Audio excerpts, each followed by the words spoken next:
हम लोग आज संख्या पद्धति के बारे में पढ़ेंगे, उस अध्याय का अध्ययन करेंगे। लेकिन उसके पहले हम लोग जानेंगे कि परिमेय संख्या क्या है, पूर्णांक क्या है, प्राकृतिक संख्याएं क्या है और पूर्ण संख्याएं क्या है।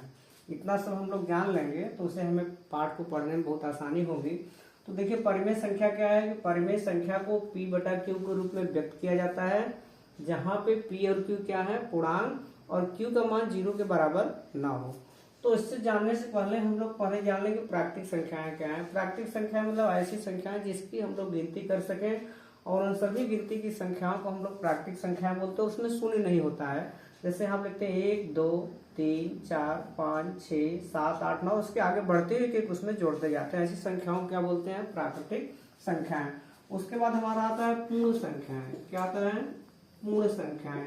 पूर्ण संख्याएं में क्या होता है कि जितनी प्राकृतिक संख्याएं हैं, गिनती संख्याएं, वो तो रहेंगी, उसके साथ हम शून्य को भी सम्मिलित कर लेते हैं। तो जैसे 0 1 2 3 4 5 6 7 8 और 9 के आगे जितने भी हमारी प्राकृतिक संख्याएं हैं, शून्य को लेते हुए सभी हमारी पूर्ण संख्याएं हैं।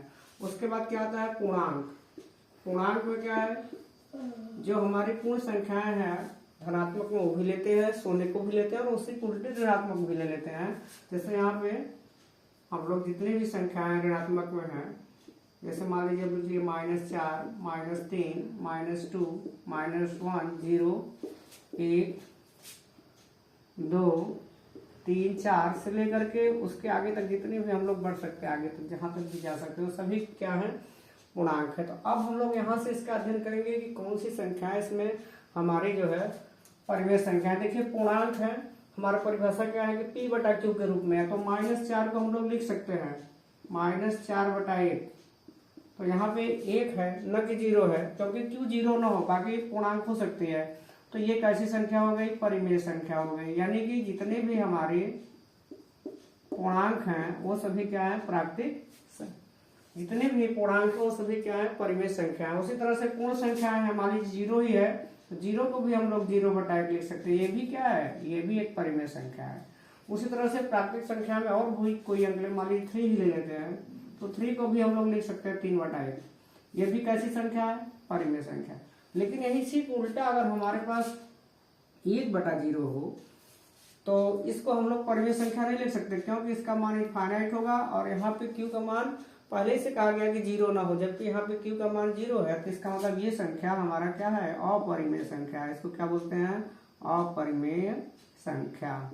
अच्छा, उसके बाद मान लीजिए हमें अब तुल्य परिमेय संख्या निकालनी है। क्या निकालनी है, तुल्य परिमेय संख्या।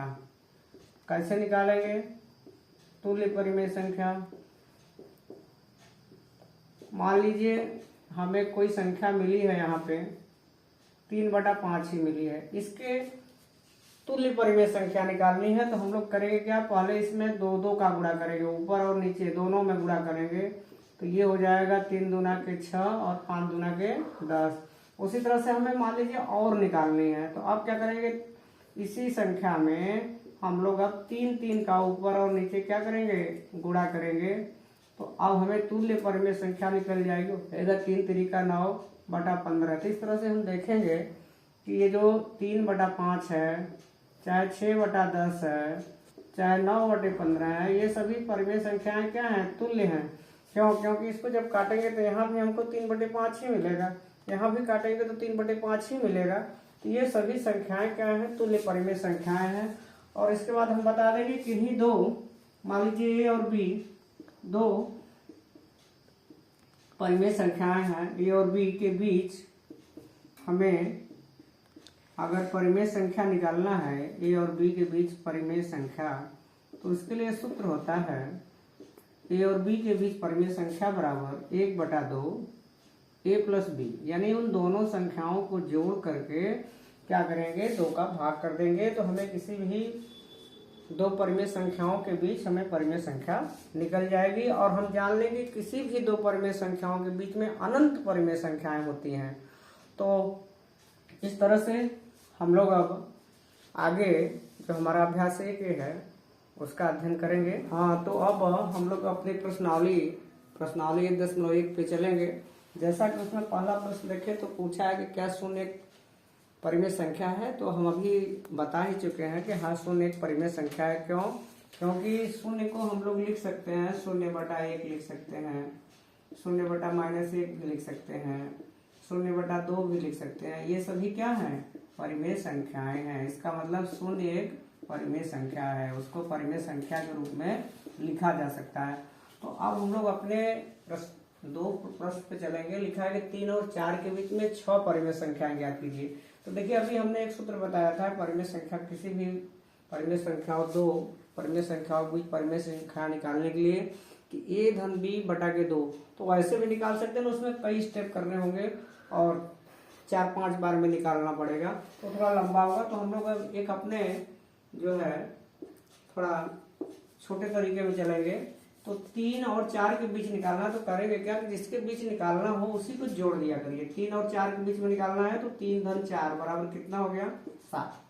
इतना करने के बाद अब हम लोग कर क्या दिए करें कि इसी का बटा 1 कर दिया करें, 4 को भी बटा 1 कर दिया करें, लिख सकते हैं। और चूंकि जोड़ने से कितना आया? 7 आया, तो जितना आया है जोड़ने से उसी से ऊपर गुणा कर दें और उसी से नीचे गुणा कर दें। उसी तरह से यहाँ भी ऊपर भी गुणा कर दें और नीचे भी गुणा कर दें।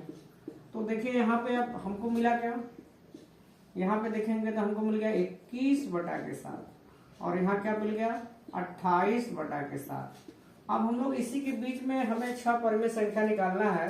तो यहाँ पे पहले हम लोग लिखेंगे 21/7 और यहाँ पे क्या लिखेंगे? 28/7। इसके बीच में देखना है। तो 21 के बाद हमारी संख्या क्या आती है? 22/7। इसके बाद क्या आता है? 23/7। उसके बाद क्या आता है? 24/7। उसके बाद हमारा क्या आएगा? 25/7। फिर क्या आएगा? 26/7। फिर क्या आएगा? 27/7 और लास्ट में हमारा तो अंक 28/7 ही था। अब हम लोग क्या करेंगे कि देख लेंगे, गिन लेंगे कि हमारी 6 संख्याएं आ गई कि नहीं इसके बीच में। तो देखेंगे, गिनेंगे 1 2 3 4 5 6। इस तरह से 6 परिमेय संख्या हमको मिल गई और बहुत जल्दी मिली, आसानी से मिली। तो इस तरीके से लगाएंगे तो हमें मिल जाएगा। और वैसे जो हमारा a+b/2 वाला उससे भी लगाएंगे तो आएगा, लेकिन थोड़ा लंबा होगा। इस तरह से लगाएंगे। इसके बाद अगला जो प्रश्न है तीसरा वाला है कि 3/5 और 4/5 के बीच कितनी परिमेय संख्या निकालनी है? 5 परिमेय संख्या में। तो इसको हम लोग तुल्य परिमेय संख्याओं से चलेंगे, बारी बारी से करेंगे। तो देखिए अगर हम छोटे अंक से गुणा करेंगे और जिस अंक से गुणा हम ऊपर करेंगे उसी अंक से नीचे करेंगे। तो यहाँ पे देखिए पहले अगर हम लोग 2 का गुणा करते हैं 3/5 में गुणे 2 और 4/5 गुणे 2 तो यहाँ पे हमको क्या मिलेगा? 6/10 और इधर क्या मिलेगा? 4×8/10। लेकिन इसके बीच में हमें क्या मिलेगा? कुल 7/10 मिलेगा। तो ये कहीं मिलेगा, लेकिन निकालना हमें कितनी है? 5।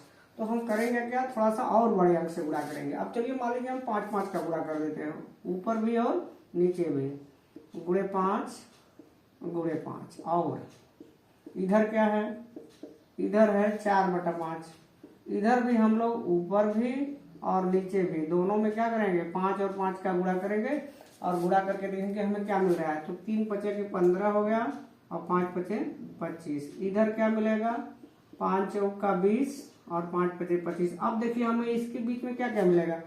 अब हमें मिलेगा 15/25 के आगे पहुंचेंगे तो 16/25, 17/25, 18/25, 19/25 और 20/25। लेकिन हमें निकालना कितनी है? हमें तो निकालना है कुल 5। मिला कितना? 1 2 3 4। अभी यानी एक और घट रहा है। अब क्या करेंगे? थोड़े और बड़े अंक से गुणा करेंगे। चलिए मान लीजिए अब हम लोग 6 से गुणा कर लेते हैं। तो 6 से गुणा करेंगे ऊपर भी और नीचे भी। तो 3/5 गुणे 6, यहाँ भी 6 का गुणा करेंगे और इधर भी करेंगे। इधर करेंगे 4/5 गुणे 6 और गुणे 6। नीचे भी और ऊपर भी, जो गुणा ऊपर करेंगे वही नीचे करेंगे। तो यहाँ पे कितना हो जाएगा? 6×3 = 18, 5×6 कितना हो गया? 30। और इधर कितना हो जाएगा 24/30। अब देखेंगे तो हमें जो है 5 मिल जाएंगे, क्योंकि हमें 5 ही निकालना है। तो अब हम क्या करेंगे, 18/30 लिखने के बाद उसके आगे बढ़ेंगे 19/30, फिर उसके बाद 20/30, फिर उसके बाद 21/30, फिर उसके बाद 22/30, फिर उसके बाद 23/30, फिर उसके बाद 24/30। तो इस तरह से हमें जो है 5 परिमेय संख्याएं इसके बीच में मिल गई। देखिए गिन कर देख लेते हैं हम लोग।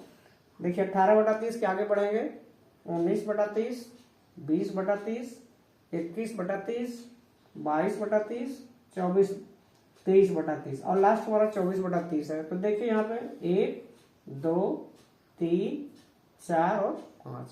तो 5 हमें निकालनी थी, 5 परिमेय संख्या। इस तरह से हम निकाल लेंगे। इसी की भांति जो भी अभी प्रश्नावली में प्रश्न है उसको हल कर लेंगे और आगे की जो भी प्रश्न है उसको हम अगले पार्ट में हल करेंगे।